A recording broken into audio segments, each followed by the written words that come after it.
তুমি স্বীকার করলেও মরে যাবা, স্বীকার না করলেও মরে যাবে। চোখ বন্ধ রাখলেও কবরে যাইতে হবে, চোখ খোলা রাখলেও কবরে যাইতে হবে।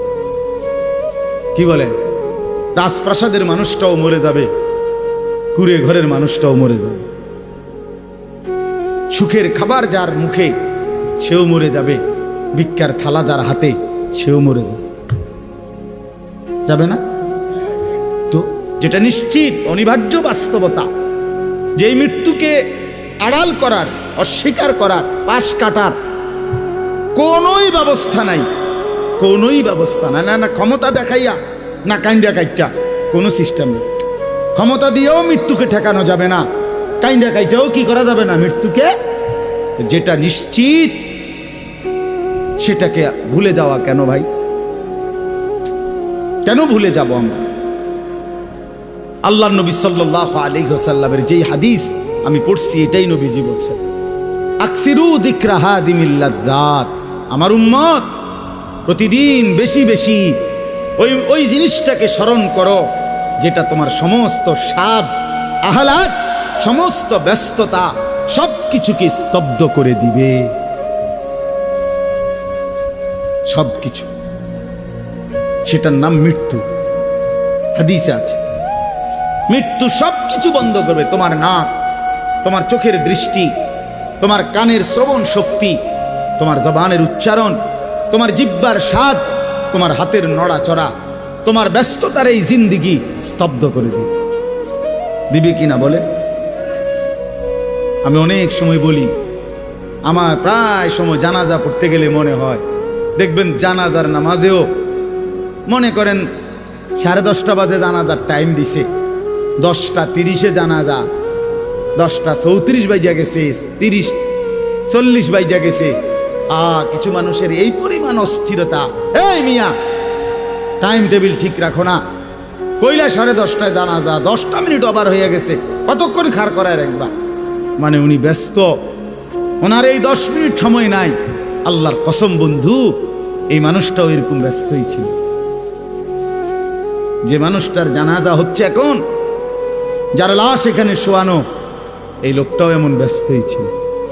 তার হাতেও একদিন সময় ছিল না। আজ গোটা পৃথিবী সব আগার জায়গায়, এই বেচারা শুধু নিস্তব্ধ। চোখের সামনের জলজ্জান্ত মানুষটা স্তব্ধ, আর হাত নড়ে না, পাও নড়ে না, আর চোখ নড়ে না, জিহ্বা নড়ে না।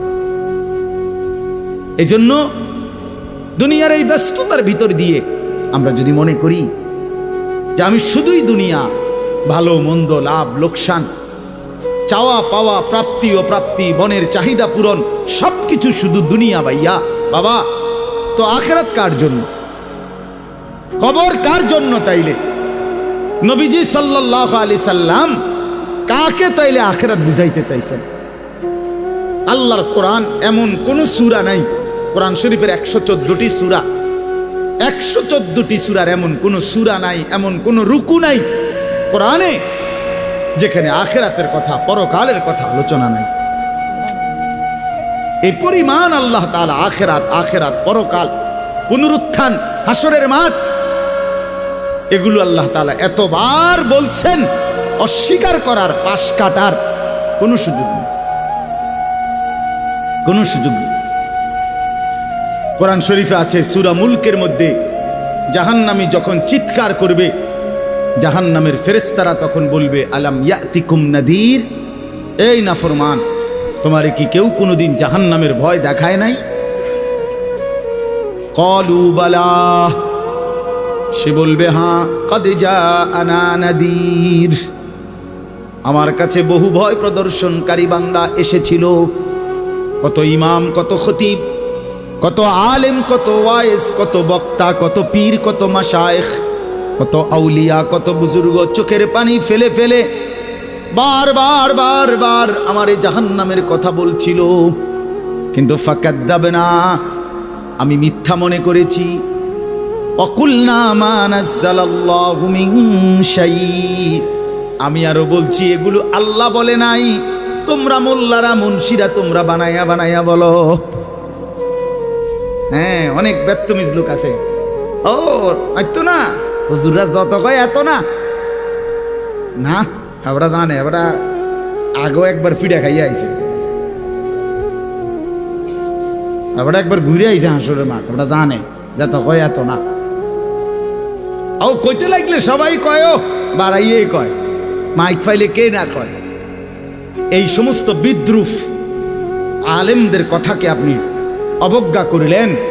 আসলে তো আলেমদের কথা না, কথা যদি হুজুরের কথা হইতো তাইলে না হয় আপনি ফেলে দিতেন, কিন্তু জবানে না হুজুরের কথা, তো সরাসরি আল্লাহর কথা, তো রাসূলুল্লাহর, আল্লাহর, তো সে কথা প্রত্যাখ্যান করলেন কেন? আপনি আমার কথা, আমার ব্যক্তিগত যদি কথা হয় সেটা ফেলে দেন, কথা বোঝেন নাই। কিন্তু উলামায়ে কেরাম আপনাদেরকে নসিহতের মাধ্যমে নিজের ব্যক্তিগত হুজুরদের কথা বলে না, কথা বলেন না কেন? কার কথা বলে? আল্লাহর কথা বলে, রাসূলুল্লাহ সাল্লাল্লাহু আলাইহি সাল্লামের কথা বলে, তো সেটা বাদ দিলেন কেন? সেটা বাদ দিবেন। আমার ব্যক্তিগত কথা তো আপনাদের ধরতে বলি নাই, আমার ব্যক্তিগত কথা বলি, আপনারা দেখি গ্রহণ করেন কিনা বলেন। মনে করেন আমি কুমিল্লা ক্যান্টনমেন্ট থাকি, ময়নামতি সাহেবের বাজার, আমার মাদ্রাসা বাসা ওইখানে। তা আমি কুমিল্লা ক্যান্টনমেন্টে একটা বড় টাওয়ার আছে, গুমতি টাওয়ার। এই গুমতি টাওয়ারের নিচে আন্ডারগ্রাউন্ডে মুদি দোকান এবং তরি তরকারির দোকান। আমি প্রত্যেক দিন ওইখানে তরি তরকারি এবং মুদি যত মাল, এই যে পেঁয়াজ রসুন আদা তেল এগুলো এবং মাছ তরকারি, এগুলো ওই গুমতি টাওয়ার থেকেই সবসময় কিনি। আপনারাও সবাই নিয়ত করেন ইনশাআল্লাহ এখন থেকে সবাই কুমিল্লা ক্যান্টনমেন্ট গুমতি টাওয়ার থেকেই তরকারি এবং চাল ডাল তেল কিনবেন, বলেন ইনশাআল্লাহ। কথা বলেন না তো, তা আপনি কি বলবেন? কি কি হুজুর আপনি পাগল হইলেন? আমি কিনতাম, আমার আমনের ক্যান্টনমেন্ট আমি কিনতাম যাবো, আমাকে দেশে কি মাছ তরকারির অভাব পড়ছে নি? ঠিক কিনা বলেন না কেন? তাহলে এইটা না আমার ব্যক্তিগত কথা, কথাটা আমার বুঝছেননি? এইটারে তো আপনারে মানতে কই নাই আমি, আমি তো বলি না আপনারে যে আপনি আমার লগে গিয়ে বাজার করেন। তাহলে আপনি যে বললেন হুজুর এরম কয়, হুজুরের সব কথা ধরলে চলন যাইতো না বর্তমান জমানায়। আপনারা তো আমার একটা কথাও ধরতে বলি নাই, আপনাকে বলছি আল্লাহর কথা না ধরতে। আপনাকে তো বলেছি ভাইয়া রাসূলুল্লাহ সাল্লাল্লাহু আলাইহি ওয়াসাল্লামের কথা ধরতেন। আল্লাহর কথা ফিরায় দেয় কেমনে? নবীর কথা ফিরায় দেয় কেমনে? বলেন বাবা, মেহেরবানি করে। এই জন্য বুঝতে শিখেন, বুঝতে শিখেন। তিনটা জিনিস আমাদের মধ্যে লাজেম থাকা চাই। এক হলো তাওহীদ, দুই হলো রিসালাত, তিন হলো আখিরাত। এই তিন জিনিস ভুলে গেলে মুসলমান হয় না। তাওহীদ ভুলে গেলে, অর্থাৎ লা ইলাহা ইল্লাল্লাহ, জীবনের সব ব্যাপারে সব বিষয়ে যা কিছু হচ্ছে আমার জীবনের এই সারা পৃথিবীর কায়নাতের সমস্ত নড়া চড়া প্রত্যেকটা বিন্দু বিসর্গ করছেন শুধুই একজন, তিনি আল্লাহ। তিনি কে? লা ইলাহা ইল্লাল্লাহ, আল্লাহ ছাড়া আর কোনো ইলাহ নাই, দেনেওয়ালা আর কেউ নাই, পালনেওয়ালা আর কেউ নাই। এটা তাওহীদ। আর শাজিমের উপর থেকে সাতবক জমিনের নিচ পর্যন্ত যেটা যেমনে যেভাবে আছে সেটা একজনই পরিচালনা করছেন, তিনি আল্লাহ। এ কথা যত দিলের মধ্যে বসাইতে হবে। দুই নাম্বার রিসালাত।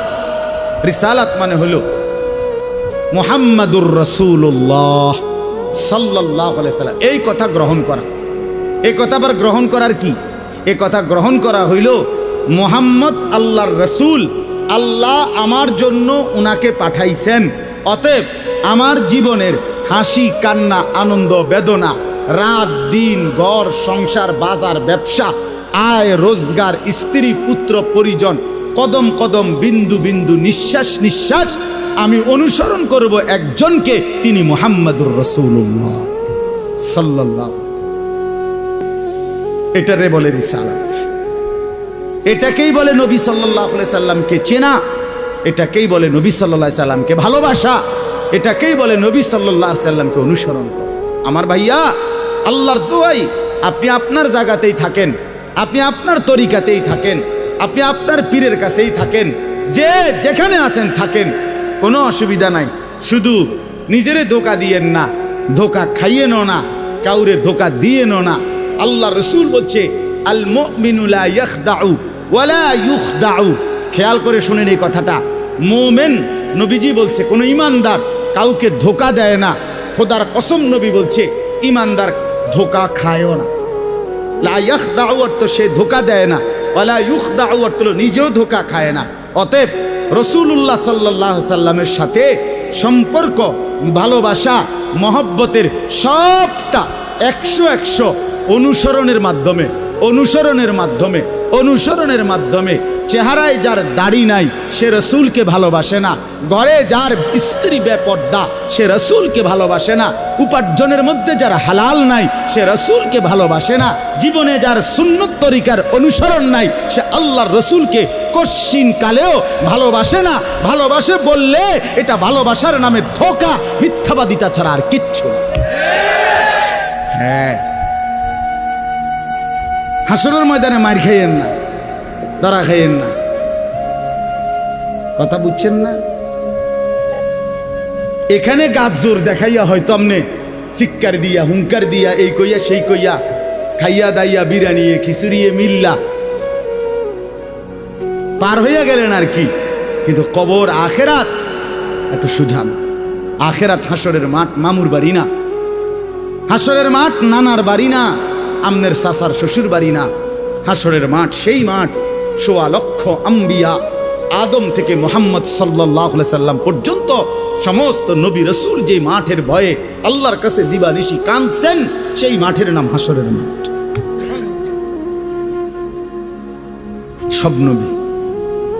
সব নবী আল্লাহর কাছে হাসরের মাঠের ব্যাপারে দোয়া করছে। আমাদের নবী সাল্লাল্লাহু আলাইহি সাল্লাম পর্যন্ত যার কোনো গুনাহ নাই, যিনি নিষ্পাপ, সেই নবীজি পর্যন্ত 5 ওয়াক্ত নামাজের পরে সব আলেমদেরকে জিজ্ঞাসা করেন, নবীজি নিয়মিত 5 ওয়াক্ত নামাজের পরে দোয়া করতেন, আল্লাহুম্মা হাসিবনি হিসাবান ইয়াসীরা। আল্লাহ, হাসরের মাঠে আমার ভয় লাগে, আপনি আমি মুহাম্মদের, আপনার বন্ধুর হাসরের মাঠের হিসাব সহজ করে দিয়ে। নিজের ব্যাপারে বলছে। এই জন্য বাপ রাগ হইয়েন না। 1 নম্বর তাওহীদ, কলিজার ভিতরে ঈমান মজবুত করতে হবে। 2 নম্বরে রিসালাত, জিন্দেগীর মধ্যে রাসূলুল্লাহ সাল্লাল্লাহু আলাইহি সাল্লামের অনুসরণ নিশ্চিত করতে হবে। কেন মেসওয়াক করেন না? আপনি জানেন নবীজি মেসওয়াক করতেন, এই জন্য করেন না। কেন দস্তরখান বিছায়া খানা খান না? আপনি জানেন, শুনছেন যে নবীজি সাল্লাল্লাহু আলাইহি সাল্লাম দস্তরখান বিছায়া সমান জায়গায় খানা খাইতেন, এই জন্য আপনি ইচ্ছা করে এটা বিছান না। কারণ আপনার কলিজার ভিতরে সিদ্ধান্ত, আমি মুহাম্মদুর রাসূলুল্লাহ সাল্লাল্লাহু আলাইহি সাল্লামের বিরোধিতা করি। কেন আপনি দাড়ি কাটেন? কারণ আপনি শুনছেন নবীজি দাড়ি লম্বা করতে বলছে, এই জন্য আপনি এটা বুঝাইলেন। রাসূলুল্লাহ সাল্লাল্লাহু আলাইহি সাল্লাম আপনি কইছেন, আচ্ছা আমরে দেখাম, আপনি জানেন। হ্যাঁ, আপনার বাম পাও দিয়া ঢুকতে বাথরুমে, টয়লেটে মনে থাকে না। কেন মনে থাকে না? আপনি জানেন না এটা নবীজি বলছে। কথা বলেন না, নাকি ওই কাউমি মাদ্রাসার হুজুররা কইছে? কথা বলেন না। মেসওয়াক এটা রাসূলুল্লাহ সাল্লাল্লাহু আলাইহি সাল্লামের সুন্নত না কওমি আলেমদের সুন্নত? কথা বলেন না আপনারা। তো এটা করেন না কেন? কারে ওহাবি বলেন? কারে গালি দেন? কেন গালি দেন? কি বুঝে গালি দিলেন? কেন বললেন? বলেন, কি অপরাধের কারণে আমি রাসূলের দুশমন হব? কেন? আমি মিসওয়াক করি এই অপরাধের কারণে না? কথা বলেন না কেন? আমি দাড়ি রাখছি দেখে এই অপরাধের কারণে? কোন আমার স্ত্রী পর্দানশীল, আমার মেয়ে পর্দা করে, আমার ঘরে টেলিভিশন নাই, আমার রোজগারের মধ্যে আমি হারাম করার চেষ্টা করি না, তো সব ক্ষেত্রে রাসূলুল্লাহ সাল্লাল্লাহু আলাইহি সাল্লামের সুন্নাতের উপরে চলার চেষ্টা করলাম, তো আমি রাসূলের দুশমন কেন হলাম? আমি বুঝাইলাম, আমি বলতে মানে আপনি যে কোনো একজন আলেমে দ্বীনকে আপনি কেন নবীর দুশমন বলবেন? এত বড় জুলুম কেন করেন? এত বড় কেন জুলুম করেন বাবা? চা দোকানে বসে একজন আলেমের বদনাম করলেন, আপনি আন্দাজ করলেন একজন আলেমের ইলমের কদর কত? আমরা কিতাবে স্পষ্ট পড়ছি সারা পৃথিবীর ইমানদারের সমস্ত বন্দিগি আর আল্লাহর রাস্তায় জিহাদ, এই দুইটার পার্থক্য কদ্দুর। সারা পৃথিবীর ইমানদারের সমস্ত ইবাদাত একটি সমুদ্রের মধ্যে যদি কেউ আঙ্গুল দেয়, আঙ্গুল চুবায়, তো আঙ্গুলের অগ্রভাগে পানি লাগবে যে দূর, এতে করে সমুদ্রের ঢেউ তো বন্ধ হয়ে যাবে, ঠিক না? নৌকা চলা বন্ধ হয়ে যাবে না? সমুদ্র টের পাবে কিছু? কিতাবে স্পষ্ট আছে একজন ইমানদারের সমস্ত মুমিনের সব ইবাদত একত্র করিলে এইটার মর্যাদা হলো আঙ্গুলের অগ্রভাগের পানি। আর আল্লাহর রাস্তার জিহাদ ফি সাবিলিল্লাহ, জীবন দেওয়া, জিহাদ করা, এটা সমুদ্রের বাকি পানি। এরপরে লিখছে যে সমস্ত ইবাদত এবং আল্লাহর রাস্তার যুদ্ধ, এইটাও এবার একসাথ করেন। এই সবটা এবার ইবাদাত এমনকি জিহাদ সবটা একত্র করিলে আঙ্গুলের অগ্রভাগের পানি, খোদার কসম, আল্লাহর কসম, এলেম, কোরআন সুন্নাহর এলেম, এইটা সমুদ্রের বাকি পানি। বিশ্বাস করে এবার বলেন এক আলেমে দ্বীনের কদর করে আপনি কারে টিটকারি করলেন? কারে? ওটা আপনার মসজিদের ইমাম ৬,০০০ টাকা বেতন দেখে আপনার চোখে লাগছে না? বেটার বেতন কম, হ্যাঁ বেটার বেতন কম তো আপনি না কম দিছেন, উনি নি কম নির্ধারণ করছেন, আপনি না তারে মূল্যায়ন করেন না। কথা বলেন না কেন? আমাদের সমস্ত একার একটা স্পষ্ট কথা খেয়াল করেন, যদি এক সমস্ত মুসলমানের টার্গেট হইতো যে আমি প্রত্যেক বিষয়ে আল্লাহর কোরআন রসুলের সুন্নাত মোতাবেক চলবো, তাইলে এই পৃথিবীতে মসজিদের ইমামের চাইতে ব্যস্ত জিন্দিগি আর কেউ পালন করার কথা ছিল না। কেন? ওই মহল্লার সমস্ত মানুষের ঈমান, ইসলাম, আখিরাতের সমস্ত দিক নির্দেশনা সারাক্ষণ উনাকে দিতে হইতো, তখন উনার কদরও হইতো অনেক, তখন উনার বেতনও হইতো অনেক, উনার হাদিয়াও হইতো অনেক। কিন্তু আমাদের কলিজার ভিতরে আখিরাত লাগে না মনে হইছে, কোরআন তিলাওয়াত লাগে না, রসুলের সুন্নাত লাগে না, মেয়ের বিয়েটার মধ্যে নবীর সুন্নাত কি এটা জানার দরকার নাই, ছেলের বিয়েটার মধ্যে নবীর সুন্নাত কি এটা জানার দরকার নাই। ওই হদ্দার মাতব্বর মিল্লা তারা ঠিক করছে বিয়েটার মধ্যে চেয়ার হইব ২০০, টেবিল হইব মোট ৩০টা, গেট হইব একটা ৭০,০০০ টাকা দামের গেট, হাইয়েস্ট গাড়ি যাব ৬০টা, প্রত্যেকটার মধ্যে বেড়া বেড়ি মিল্লা বইব ১৪ জন, তো ৫টার মধ্যে ৫, ১৪, ৭০ জন।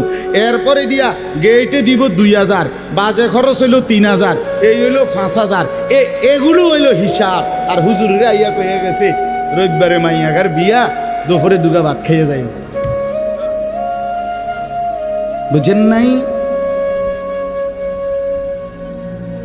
কিন্তু যদি সে জানতো যে রাসূলুল্লাহ সাল্লাল্লাহু আলাইহি সাল্লামের 4টা মেয়ে নবী বিয়ে দিছেন, আমি সেভাবে রাসূলের মেয়ে যেভাবে বিয়ে দিছেন আমি আমার কন্যাকে সেভাবে বিয়ে দেব, তাইলে তো ইমাম সাহেবের কাছেই উনি আগে আসতো, ঠিক কিনা বল? আলেমের কাছেই আগে আসতো। কিন্তু ওই যে ওনার তো এটা দরকার নেই। কি আপনার বাড়িতে 3 দিন ধরে ডেক সেট বাজে, হ্যাঁ হুজুর আসলে কিতা করবো, শরম দিয়ে না, ফুলাইনে আউশ করছে, ফুলাইনে শখ করছে। হায় রে আল্লাহ, হায় মুসলমান, এইভাবে রাসূলুল্লাহ সাল্লাল্লাহু আলাইহি সাল্লামের হুকুমকে, সুন্নাতকে গলা টিপে হত্যা করলেন। নবীজি নিজে বলছে না, আপনারা কতবার শুনছেন, নবীজি বলছে বিয়ে আমি রাসূলের সুন্নাত, বলছি কিনা বলেন? আবার বলেন বলছি কিনা? তাহলে যার সুন্নাত তার মতো হইতে হবে না? তো রাসূলুল্লাহ সাল্লাল্লাহু আলাইহি সাল্লামের সুন্নাত বিয়ে, তো বিয়ে নবীজি সাল্লাল্লাহু আলাইহি সাল্লাম বিয়ের মধ্যে গায়ে হলুদ, ডেক সেট, এই লম্বা গেট আর গাড়ির মধ্যে ফুল, এই সব। আমি অনেক সময় অনেকের জিজ্ঞাসা করছি যে ভাই বিয়ে কার, বিয়ে কার? কইছে ওনার। আমি কই তাই ফুল দিয়ে লাগাইছেন গাড়ি, বিয়ে তো প্রাইভেট কারে করানো উচিত। বেকুব যদি পুরা তার সিরা হয়, এই মাতাল হওয়ার কারণে একমাত্র তার সিরা দেখা প্রাইভেট কারের মধ্যে কি লাগাইছে। কিরে বেটা বিয়ে হইলো এইতের, ফুল লাগাইলো কোথায়? প্রাইভেট কারে। পাগল কারে কয়? এই পাগলের বাতরাম দেখে। বলেন আপনারা চাচা, আপনারা বলেন, এটা বিবেক নি কথা। কি বিয়ে করে এতে ফুল লাগায় প্রাইভেট কারের, বলদ নি আমনে? এর থেকে বড় বলদ আর কি? আস্তাগফিরুল্লাহ, কি পরিমাণ বোকা আমরা। 10,000 টাকা কোথায় লাগাইলেন? 10,000 টাকা এই ফুলগুলো লাগাইতে গিয়ে 5,000 টাকা, 7,000 টাকা, 10,000 টাকা কোথায় দিলেন? 10,000 টাকা পেলে একজন এতিম সন্তান 1 বছর পড়ালেখা করতে পারত। 10,000 টাকা পেলে একজন বিধবা নারী হয়তো তার 2 মাসের চাল ডাল কিনতে পারত। আর আপনি বিয়ের গাড়িটা সাজায় নিয়ে গেলেন, মেয়ের বাড়িতে দাঁড়াইতে দেরি, ফাওড়া দিতে দেরি, গাড়িটা থামতে দেরি, ছেলেগুলোরে নামাইলে জামাইরে নামাই নিতে নিতে পরবর্তী সর্বোচ্চ 5টা মিনিটের ভিতরে আইসা দেখবেন একটা ফুলও গাড়িতে নাই। এত বড় বেউকুফ যেটা আমার 5টা মিনিট টিকলো না, আমি কার জন্য সাজাই? কার জন্য সাজাই? এই জন্য বাবা 1 নাম্বার বললাম আল্লাহর প্রতি তাওহীদ, আর 2 নাম্বার হলো পুরা জিন্দেগি রাসূলুল্লাহ সাল্লাল্লাহু আলাইহি সাল্লামকে অনুসরণ করা। 3 নাম্বার হলো আখিরাত। সব কিছুর ক্ষেত্রে ফিকির করবেন। আপনি আমি সবাই মৃত্যুর মাধ্যমে আখিরাতের দিকে যেতে হবে। কিসের দিকে?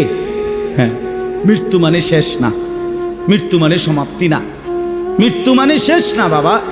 মৃত্যু মানে আখিরাত, পরকালের জিন্দেগি, পরবর্তী অধ্যায়, নতুন অধ্যায়ের শুরু, নতুন অধ্যায়ের শুরু।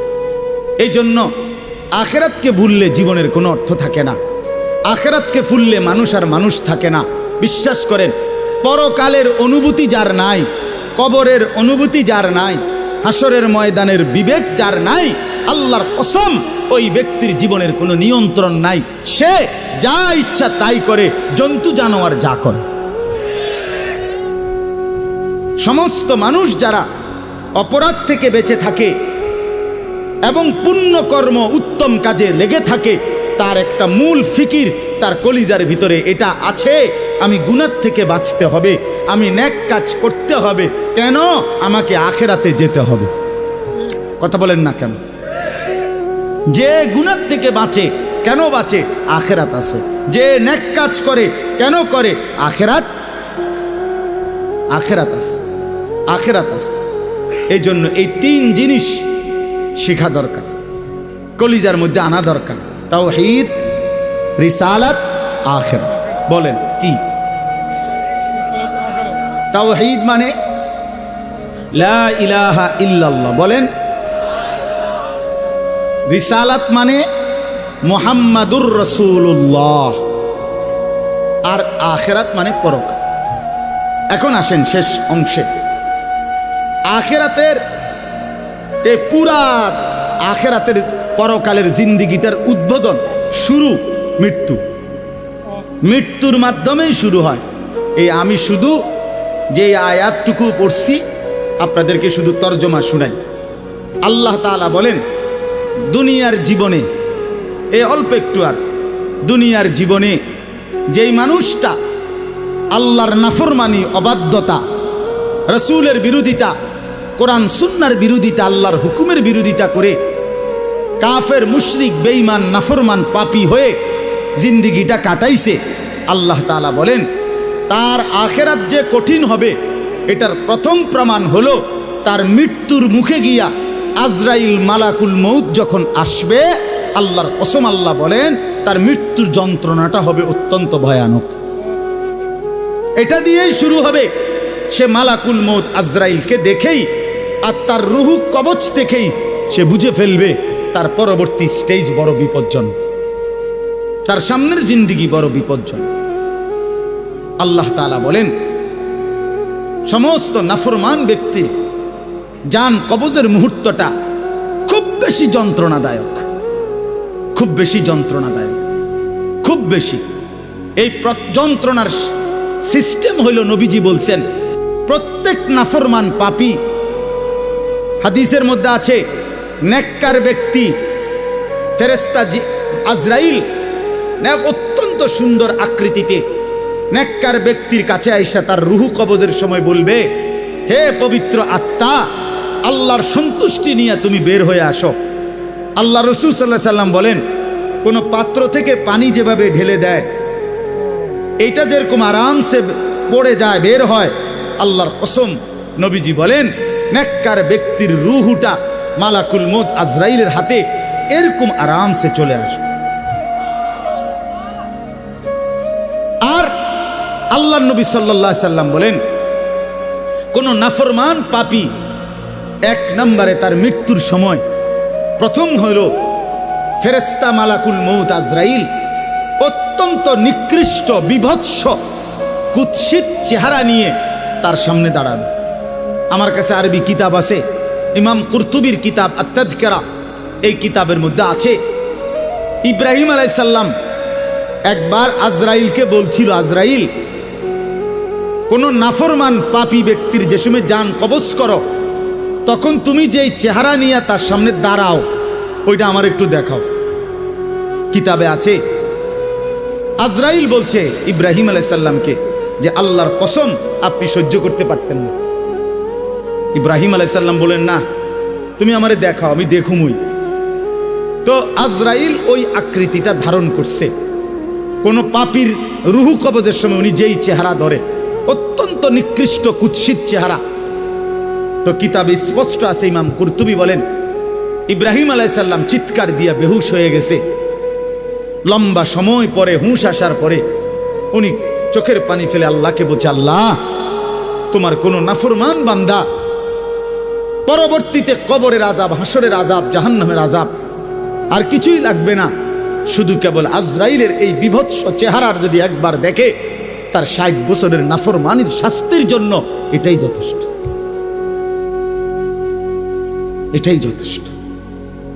আল্লাহর নবী সাল্লাল্লাহু আলাইহি সাল্লাম বলছেন, কোরআনে আল্লাহ বলছেন এই মালাকুল মউত আজরাইল যখন কোন পাপী নাফরমানের জান কবজ করতে আসবে তে প্রথম এই কলিজাটার ভেতর থেকে যে রুহু আছে, এই কলজার ভিতরে কলবের ভিতরে যে রুহ, এই রুহুটা ধরে টান মারবে যখন, একটা টানে কলিজাটা ছিঁড়া, রুহুটা ছিঁড়া এই কণ্ঠনালী পর্যন্ত চলে আসবে।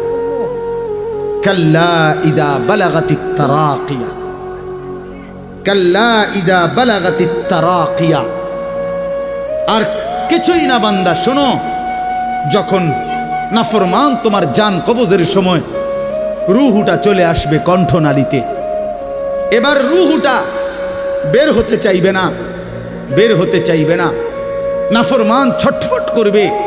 আর ফেরেশতা আজরাইল, ফেরেশতা ছিঁড়া বিরা কোন জিনিসকে, কোন ধারালো লোহা, শিক, এটা যদি আগুনের মধ্যে, আপনার আগুনে পোড়ানো জিনিসের মধ্যে টান দেয় তাইলে যেরকম ছিঁড়া ভিড়া আসে, আল্লাহর কসম আল্লাহ রাসূল বলছে আজরাইল যখন রুহু ধরে আবার টান মারবে তো সমস্ত দর শরীর ছিন্ন ভিন্ন করে এই রুহু বের করে আনবে।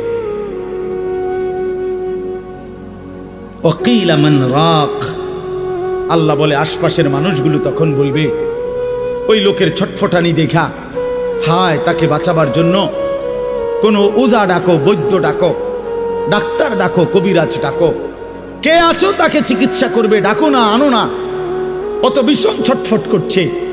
আল্লাহ বলেন যান্না আন্নাহুল ফিরাক, কিন্তু ওই নাফরমান বুঝে ফেলবে আজ আর তাকে কেউ ফিরাইতে পারবে না, তাকে দুনিয়া থেকে বিচ্ছিন্ন হতেই হবে, তাকে চলে যেতেই হবে। বন্ধু আমার, বাপ আমার, একটা জরুরি কথা আপনারা বয়স্ক লোকেদেরকে বলি। রাসূলুল্লাহ সাল্লাল্লাহু আলাইহি সাল্লাম বলেছেন, আমার এই কথাটা খেয়াল করেন, নবীজি বলছেন ইন্নাল্লাহা ইয়াকবালু তাওবাতাল আবদ মা লাম ইউগাররির। বান্দা যখন আজরাইলকে দেখে তখন তার রুহে, তার শরীরের মধ্যে আরে গড়গড়া শুরু হয়, মৃত্যুর গড়গড়া শুরু হয়। আল্লাহ রাসূল বলছেন তখন আর আল্লাহ তাআলা কারো কোনো তওবা কবুল করেন, তওবা কবুল করেন। ওয়ালাইসাতিত তাওবাতু লিল্লাযিনা ইয়ামালুনা আস-সাইয়্যাত হাত্তা ইযা জাআ আহাদাহুমুল মাউত ক্বালা ইন্নী তুবতুল আন। আল্লাহ বলেন যে মৃত্যু পর্যন্ত নাফরমানি করে গেছে, যখন মৃত্যুর মুখে আজরাইল আসছে এখন বলতেছে আল্লাহ আমি তওবা করলাম। আল্লাহ বলেন ওয়ালাইসাতিত তাওবা, এমন তওবা আমি আল্লাহ গ্রহণ করব না। আমরা অনেক সময় 90 বছরের বুড়া, 70 বছরের বুড়া মিয়া একদম লম্বা হইয়া সোজা হইয়া গেছে, এবার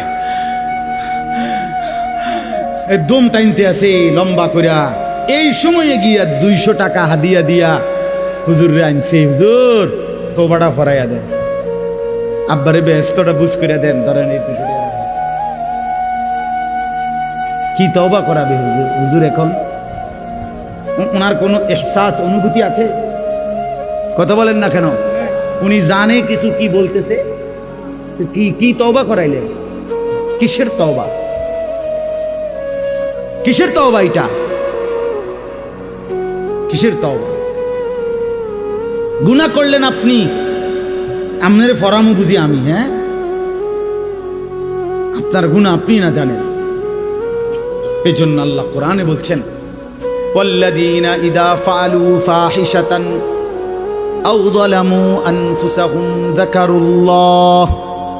আল্লাহ বলে, বান্দা শোনো, জীবনভর যদি গুনাহ করো, নাফরমানি করো, জুলুম করো, নাফরমানি করো, কিন্তু আমার যেই বান্দা গুনাহ করবে অথবা নাফরমানি, অশ্লীলতা, বেহায়াপনা করে, আল্লাহ বলেন যদি সাথে সাথে আমি আল্লাহকে মনে করে, অতঃপর ফাস্তাগফারু লিযুনুবিহিম, আমি আল্লাহর কাছে নিজের গুনাহের জন্য মাফ চায়, ওয়া মান ইয়াগফিরুয যুনুবা ইল্লাল্লাহ, বুঝে শুনে দিল থেকে বলে আল্লাহ আপনি মাফ না করলে মাফ করবে কে?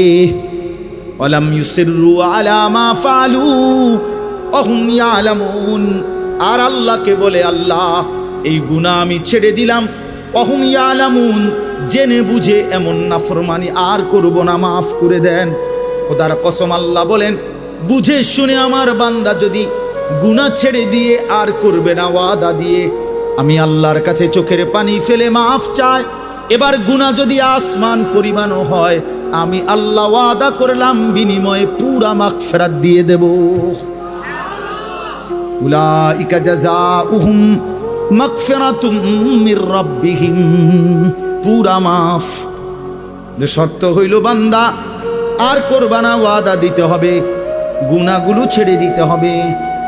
আমনের কলজার ভিতরে হইল আমনে কোনো সুদের টিয়া ছাড়তেন না, আমনে কোনো বিড়িখানা ছাড়তেন না, আমনে কোনো সাদওয়ানের টেলিভিশন সাউন্ড বন্ধ করতেন না, আমনে হুজুরের লগে যে ডোলেন আস্তাগফিরুল্লাহ রাব্বি, আমনে কীর্তন লরেন, আমনের পকেটে দে বিড়ি,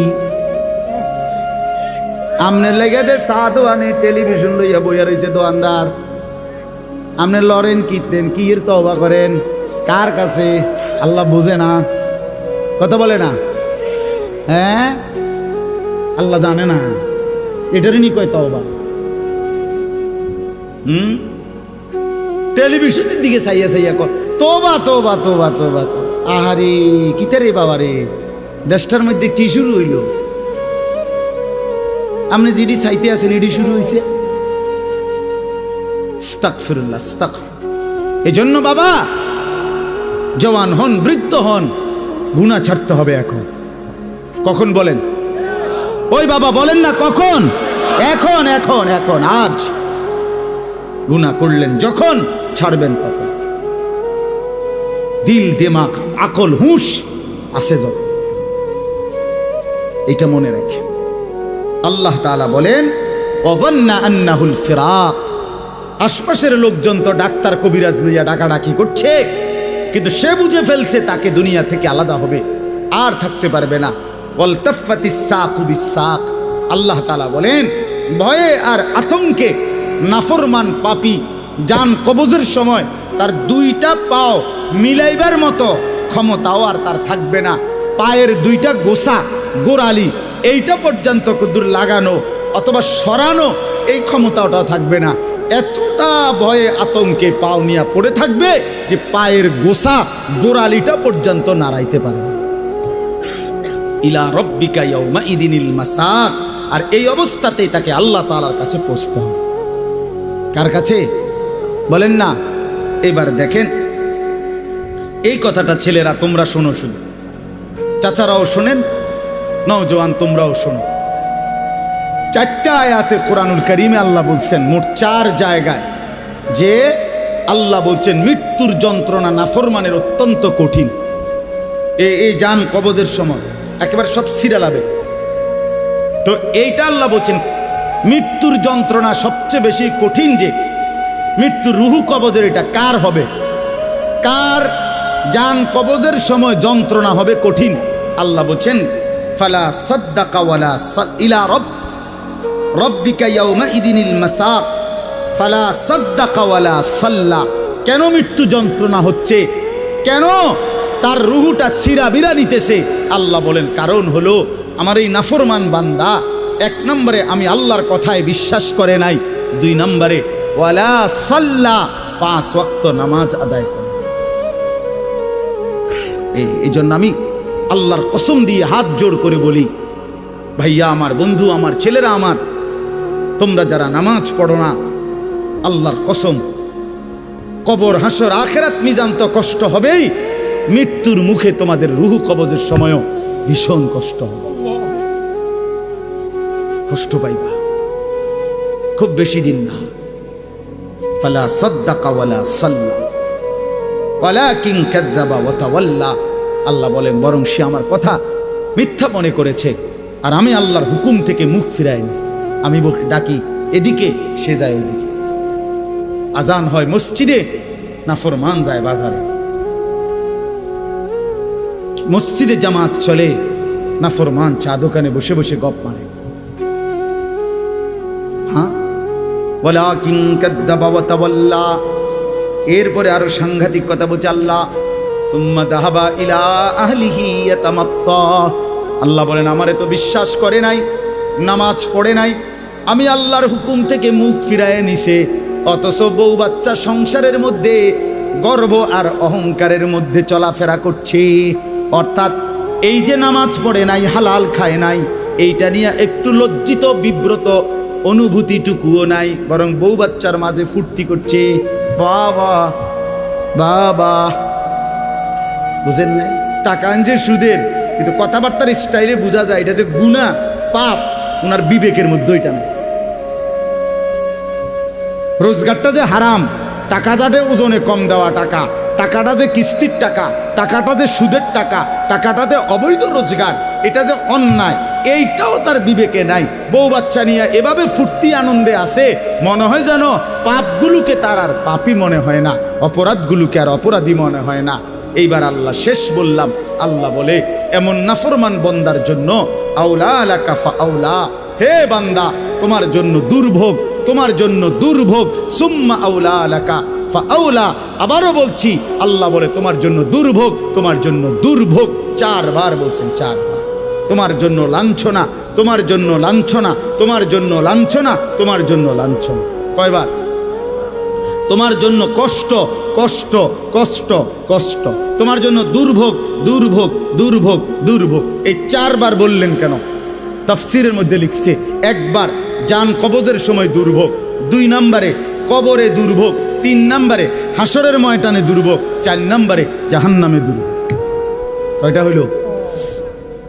জান কবজের সময় কষ্ট পাইবা, কবরে কষ্ট পাইবা, হাসরের ময়দানে কষ্ট পাইবা, জাহান্নামে কষ্ট। কয়খানে? আয়াহসাবুল ইনসানু আন ইউতরাকা সুদান। আল্লাহ বলছে মানুষ তুমি কি ভেবেছো আমি তোমারে এমনি এমনি ছেড়ে দেব? হ্যাঁ, কি ভাবছো বান্দা? কবরের প্রথম মিনিট, প্রথম সেকেন্ডে যখন প্রশ্নের জবাব দিতে পারবা না, আল্লাহ তখনই বলে ফেলবে বান্দা, ফেরেশতারা আমার নাফরমান বান্দার জন্য জাহান্নামের বিছানা বিছিয়ে দাও, জাহান্নামের পোশাক পরিয়ে দাও। ফাআফরিশুহু মিনান নার ওয়ালবাসুহু মিনান নার ওয়াফতাহু লাহু বাবান ইলান নার। জাহান্নাম বরাবর দরজা খুলে দাও। আল্লাহর নবী বলেন, ফেরেশতারা যখন নাফরমানকে জাহান্নামের মধ্যে রেখে চলে যাবে, আরে কবরের মধ্যে রেখে চলে যাবে, কবরের ডান পাশের মাটি একটা চাপ দিবে, বাম দিকে চলে যাবে, বাম দিকের মাটি ডান দিকে চলে আসবে। আল্লাহর নবী বলেন, হাত্তা তাখতালিফা আদলাউহু, ডান পাশের হাড্ডি পাজর ভাঙ্গা চুরচুর হয়ে বাম দিকে চলে যাবে, বাম পাশের হাড্ডি পাজর ভাঙ্গা বন্ধু ডান দিকে চলে আসবে। প্রথম মিনিটেই হাড্ডির শরীর চুরচুর হয়ে যাবে। আল্লাহ ছাড়বে না, আমারেও না আপনারেও না, বিশ্বাস। দুনিয়া আল্লাহ তাআলা তো শাস্তির জায়গা না। আল্লাহটা বলছে তো আমি এটা শাস্তির জায়গা না, এটা পরীক্ষার জায়গা। কথা বোঝেন নাই? দুনিয়া কিসের জায়গা? এই জন্য ছাড় দেই না। আমি যদি ডেইলির ফিডে ফিরতাম তো তুমি তো মাথা টিকতা না। আজকে যারা নামাজ পড়ে নাই, এখন যারা এশার নামাজ পড়ে নাই, মনে করেন এখন গিয়ে ঘুমাবে, তো ফেরেশতা যদি একটা লাথি মারে, আইয়া একটা কিচ্ছা লাথি মারে যে গাদ্দার ওঠ, তো একটা লাথির লোকে তো 7টা মহাদেশ পার হইয়া যাবে। যদি একটা টানা চটকনা দেয় ঘাটটা বাড়াইয়া, কি হবে তখন? এই জন্য আল্লাহ কোরআনে বলছে, আমি যদি বান্দা নগদ শাস্তি দেই তাহলে তো ঘাড় সোজা কইরা একজনও চলতে পারবে না। আমি তো জমিনটাকে, পৃথিবীতে আমি আল্লাহ শাস্তির জন্য না, এটা বিচারের জায়গা না, এটা আমলের জায়গা, বিচারের জায়গা আলাদা। মালিকি ইয়াউমিদ্দিন। চলেন, রাত গভীরে, অনেক রাত হইছে, আমরা আপনাদের কাছে বলার চেষ্টা করলাম, নিজেরা ধাক্কাধাক্কি না করেন, বুঝতে শিখেন। এ হুজুররা কয় তো ভালোই, আসলে কথাটি ভালো বলছে, আমরা লাগিয়াই কইছে, কিন্তু পারি না। হ্যাঁ, পারি তো না। বাবারা, চাচারা, এই সমস্ত ফাজিলি কথা বলিয়েন না, এই সমস্ত মস্কারি কথা বললেন না যে পারি না। পারবেন না কেন? আপনি পারবেন না কেন? পারবেন না। আপনি এই 60 বছরে কি কম কিছু পারছেন? আপনি 60 বছরে হুদা চিড়া খাইছেন? পারবেন না কেন? অবশ্যই পারবেন। আপনি নিয়ত করেন, আমার ছেলেকে নামাজ পড়াবো, মেয়েকে নামাজ পড়াবো, নাতি নাতনিকে নামাজ পড়াবো, আল্লাহর কোরআন শিখাবো, স্ত্রী সন্তানকে পর্দা পুশিদা করাবো। আপনি ফয়সালা নিয়ে ফিকির করেন, না বুঝলে ওলামায়ে কেরাম থেকে জিজ্ঞেস করেন যে হুজুর আমি কেমনে কি বলতাম, কেমনে কি করতাম।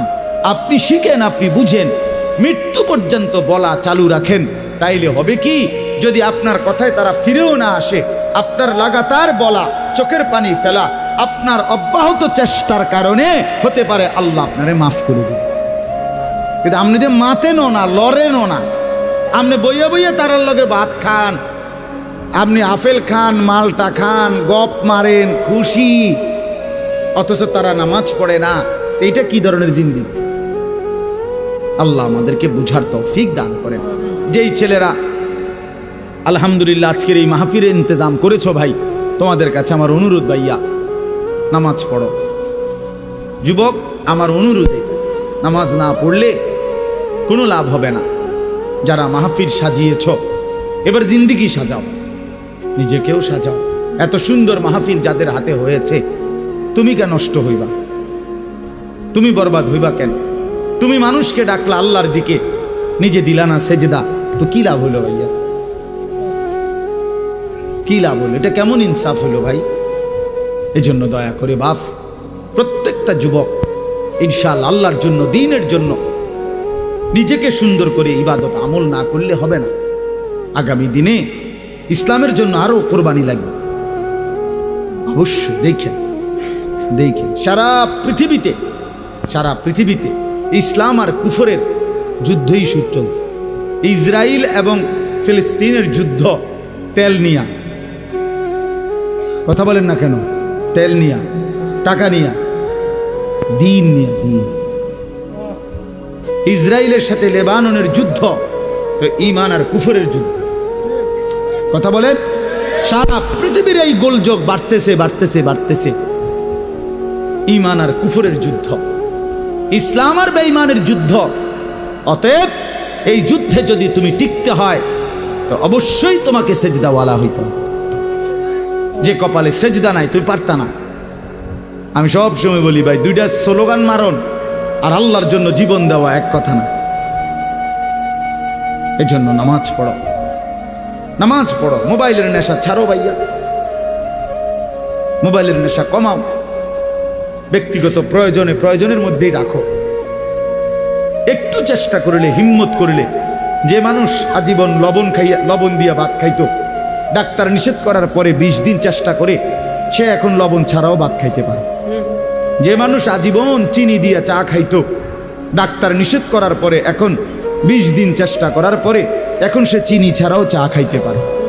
যে মানুষ সব সময় মিষ্টি খাইতে পছন্দ করত, এখন ডাক্তার ডায়াবেটিস বলার কারণে মিষ্টি খাওয়া ছেড়ে দিতে বলাতে সে এখন পরবর্তী 10 বছর 15 বছর মিষ্টি ছাড়াও জিন্দিগি চালাইতে পারে। যে মানুষ বহুদিন বিড়ি সিগারেট খাইতো, কোনো আলেমে দ্বীনের কথা শুই না, হয়তো ছেড়ে দিছে, কিছুদিন কষ্ট হয়েছে, 20 দিন 50 দিন 1 মাস, কিন্তু এরপরে ঠিকই তার কাছে এটা সহজ হয়ে গেছে। তো ঠিক তেমনি ভাবে ইনশাআল্লাহ হিম্মত করিলে তুমিও গুনাহ থেকে বাইচা পাক্কা নামাজি হওয়ার যদি হিম্মত করো তো তুমিও পারবা, ইনশাআল্লাহ পারবা। দুনিয়ার এই শরীর বাঁচাইবার জন্য যদি কত কিছু ডাক্তারের কথা মতো বিরত থাকা যায়, তো আখেরাতে জাহান্নামের আযাব থেকে বাঁচার জন্য, কবরের আযাব থেকে বাঁচার জন্য, মৃত্যুর যন্ত্রণা থেকে বাঁচার জন্য গুনাহ তো ছেড়ে দেওয়া উচিত। আল্লাহ আমাদেরকে তৌফিক দেন, কবুল করেন। আল্লাহ তাআলা আজকের এই সুন্দর মাহফিলের মধ্যে বরকত দান করেন। অনেক ওলামায়ে কেরাম আসছেন, আল্লাহ আপনাদেরকে হায়াতে তয়্যিবা আফিয়া দান করেন। চাচারা, বাবারা, মুরব্বীরা, বয়স্করা, আল্লাহ তাআলা আপনাদেরকেও আরো বেশি নেক আমলের তৌফিক দেন। আমার অনেক চাচা এখানে, চাচারা আমার হাত জোর করে অনুরোধ, আমি আপনাদের কাছে অনুরোধ করছি, আপনারা বিড়ি সিগারেট খাইয়েন না, আমার এটা অনুরোধ। রাসূলুল্লাহ সাল্লাল্লাহু আলাইহি ওয়াসাল্লাম বলছেন, এটা হাদিস, তাহহিরু আফওয়াহাকুম, তোমরা তোমাদের মুখ পবিত্র রাখো। বিশ্বাস করো, নবী সাল্লাল্লাহু আলাইহি ওয়াসাল্লাম জীবনে কোনোদিন কাঁচা পেঁয়াজ রসুনের গন্ধটাও পছন্দ করতেন না, কষ্ট হইতো নবীর। আপনি এই দুর্গন্ধওয়ালা মুখ নিয়া কেমনে সুপারিশের জন্য দাঁড়াইবেন? হাউজে কাউসারের পানির জন্য কেমনে দাঁড়াইবেন? নবী যদি জিজ্ঞেস করে, উম্মত মৃত্যুর দিন পর্যন্ত, শেষ পর্যন্ত বিড়ি সিগারেট আগুনের মধ্যেই ছিল, তখন বলে, এই জন্য অনুরোধ করলাম, বিড়ি সিগারেটের বদভ্যাস ছেড়ে দেন, চা দোকানের আড্ডা ছেড়ে দেন, টেলিভিশনে নাচ গান দেখা ছেড়ে দেন। যুবক ভাই, তোমরা নামাজ পড়ো, চরিত্রবান থাকো। পর্দার আড়ালের মা বোন যারা, তাদেরকে বলছি, আপনারা আপনাদের পর্দা, সতীত্ব, ইজ্জতের হেফাজত করেন।